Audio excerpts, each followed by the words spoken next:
So glad I finally managed to make the trip to be here at Electric Cherries. Far too often we find ourselves, I guess, conceding to another aspect of our heritage, is that we're very safe and very caring people in New Zealand.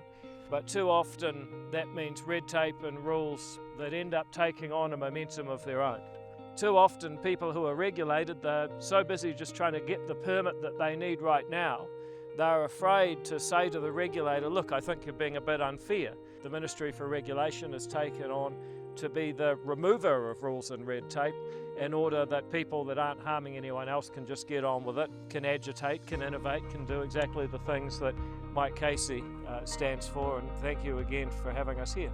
But today we're talking about a very specific type of regulation. I happen to be, as far as I know, Parliament's only ever elected electrical engineer. And it may be, depending on how I go, they decide never to elect another electrical engineer to Parliament. But while I'm here, I want to promote some of the technology that I understand and make it easier for New Zealanders to take advantage of it. And solar has huge potential. We can see that here with a business that is a storer, an exporter and a user of electricity, saving enormous amounts of diesel with their fans, and as you've seen, even with their scissor lifts. These are enormous opportunities to be cleaner, to be greener, but also to be wealthier, because we don't have to spend so much money on expensive fossil fuels. However, up and down this country, we've made it far too difficult for people to install solar. You go to the Australian state of Victoria, they'll let you install solar on your roof in one go.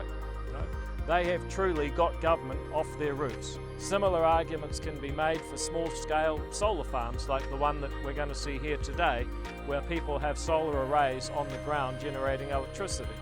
You've got, first of all, your distributor, then you've got your electrician, then you've got your electrical inspector. By the time everybody's gone backwards and forwards to check everything that you're doing, if you've got through all of it at all, you've just faced far too much cost. And I suspect that is the reason why there is so much potential in solar, but only 3 or 4% of people have actually taken on. We're going to get the government off your roof. We're going to cut the red tape. We're going to ensure that we have the simplest rules in the world. We're not going to give up on safety. We'd never do that. But we are going to make sure that the rules are no more complicated than they need to be to keep people safe. I would say that one of the key goals has got to be that the laws of physics are the same in New Zealand wherever you go, and so should be the laws of installing solar. Well, this is a symbol of what we're planning to do to red tape holding back people getting solar. There you go.